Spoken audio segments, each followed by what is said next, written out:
Pois bem, em nossa aula sobre os elementos de representação numa carta topográfica, os primeiros elementos que nós vamos analisar são os elementos da planimetria, os elementos planimétricos. Nós temos duas categorias distintas de elementos planimétricos a serem representados.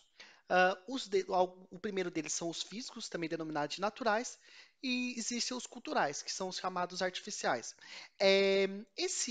Essa diferenciação entre físico e cultural, natural e artificial, ele é muito da teoria clássica da geografia, de elementos naturais, elementos culturais que formam a paisagem.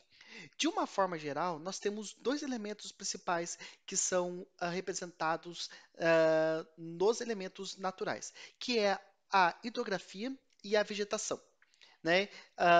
E no que diz respeito aos elementos, né, culturais, ou também chamados de artificiais, são todas as ocupações humanas, né, como arruamento, sistema viário, construções, rodovias, ferrovias, linhas de transmissão de energia e assim vai. Ahn, Indo para o próximo slide, nós temos justamente o primeiro exemplo daquele elemento do símbolo, né, no que diz respeito à cognição, né, símbolos convencionais e associativos. Então, a ideografia, né, sempre deve se associar a cor azul à água. Quando isso não acontece, quando essas cartas topográficas elas foram construídas, né, em preto e branco, né, em tons de cinza. Nesse caso, você precisa de fato, né, utilizar, né, da legenda dentro da carta para manifestar, para representar um rio, para representar um riacho, um ribeirão ou um relevo, um conjunto de serras em específicos. As cartas do IBGS que são coloridas, nós temos o exemplo típico da idografia como sendo um símbolo de elementos convencionais, em geral, todos eles na cor azul. Então, quando você observa uma carta topográfica, você deve associar, né, lá na legenda que encontra-se na base da carta, esses elementos de idografia. Então, nós temos Recife, né, Recife Rochoso, né, Rio, né, nós temos a representação de rochas submersas, cursos d'água intermitentes. Então, tudo isso são representação, todos eles em azul. Então, associando a cognição e a percepção de azul com água. Um segundo exemplo que nós podemos citar, né, planimétrico é a própria vegetação. O verde está para a cobertura vegetal. Vejam bem, só que não necessariamente tudo aquilo que é verde, ele é arbóreo, né? Ele é cultura permanente, ele é floresta. E assim e sendo assim, basicamente, o IBGE ele lança mão, né, de verde claro, verde mais escuro, verde pontilhado, para representar as diversos tipos de cultura, diversos tipos de vegetação que está associado com a coloração verde. Então nós vemos ó, floresta, né, mata, cerrado, nós estamos aqui representando. Aqui nós temos a cultura do café, né, são pontilhados verde com a nomenclatura aqui do café. As culturas temporárias são mais esparsas, né? As permanentes são mais juntas umas das outras. Então nós temos aqui mangue, né? E o mangue, nós temos que lembrar que ele não é hidrografia. O mangue ele é uma área inundável, então portanto ele é considerado terra firme, ok? Para quem entende de biologia, para os biólogos, eles entendem dessa forma e é interessante você observar que é onde a água salobra ela invade aquelas áreas e as raízes, né, da vegetação são em geral aéreas, né, um cheiro muito forte. E aí nós temos essas culturas temporárias, né, que é o rosal, né, terreno úmido, que em geral são símbolos que buscam representar essas culturas temporárias.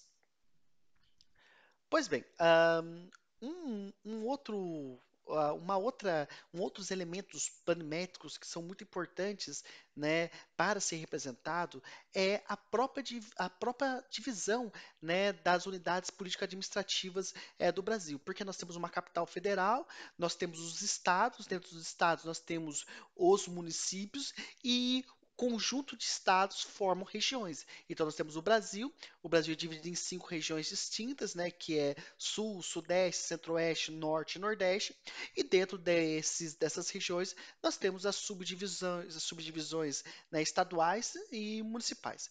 E aí então, vejam bem, cada uma dessas divisões elas são criadas por legislações próprias. Então o município ele é criado por lei estadual, né? Ao passo que novos estados são criados por legislação federal, né? E assim por diante, né? A criação de vilas, por exemplo, né? De distritos, ele está para as leis municipais, né? O Brasil ele passou por um boom muito grande de criação de municípios, né? Principalmente aí da década de 70 para frente. E isso foi muito ruim para a gente, porque nós fomos fragmentando o nosso território, nós fomos fragmentando, né, grandes municípios, a exemplo de Mogi das Cruzes, que foi dividido, dando origem a Suzano e Mogi das Cruzes, e isso para algumas cidades, para alguns municípios foi péssimo, porque são municípios deficitários, municípios pequenos, municípios que não têm arrecadação de imposto para se manter, né? Até há um debate sobre a questão se não devemos incorporar municípios uns aos outros.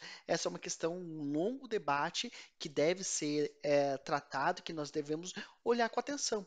Porque, queira nós ou não, nós estamos criando, quando temos municípios pequenos, você cria uma unidade política administrativa, porém uma unidade política administrativa que não é sustentável, que tira a possibilidade de uma grande gama de tributos serem revertidos para a população local, em forma de hospitais, em formas de postos de saúde, em forma de escolas técnicas, escolas básicas, e aí então há um longo debate com relação a isso.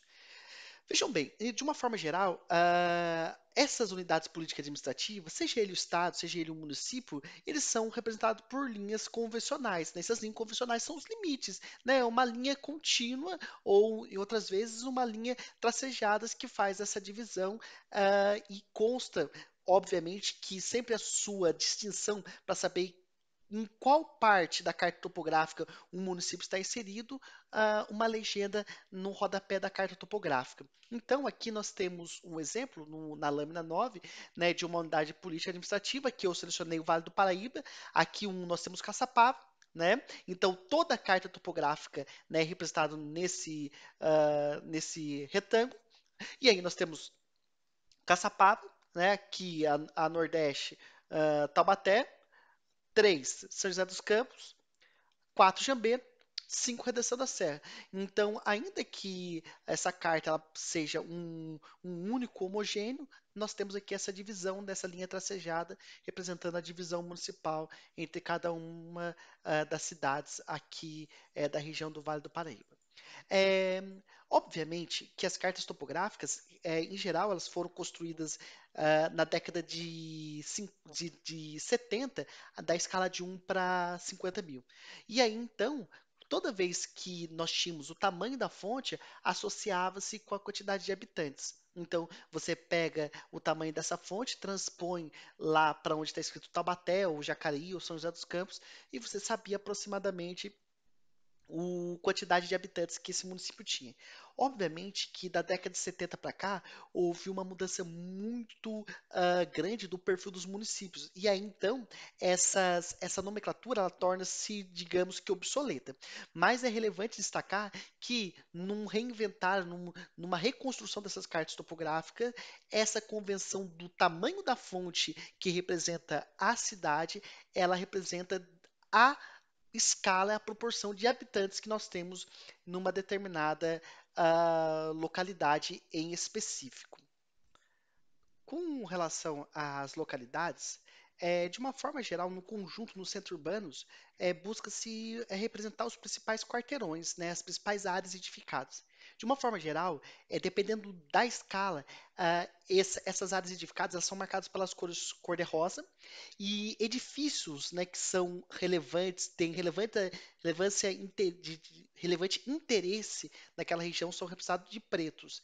Consequentemente, nós temos que compreender que essas símbolos devem ser convencionais e depende da escala. Então, aqui nós temos a mesma cidade representada em diversas escalas diferentes, conforme, né, você vê o arruamento, a partir daqui você vê apenas uma pequena mancha, né, como sendo um município. Isso é consequente da mudança do perfil, né, da escala e, consequentemente do símbolo convencional. Encerramos aqui, então, essa segunda aula sobre os símbolos convencionais.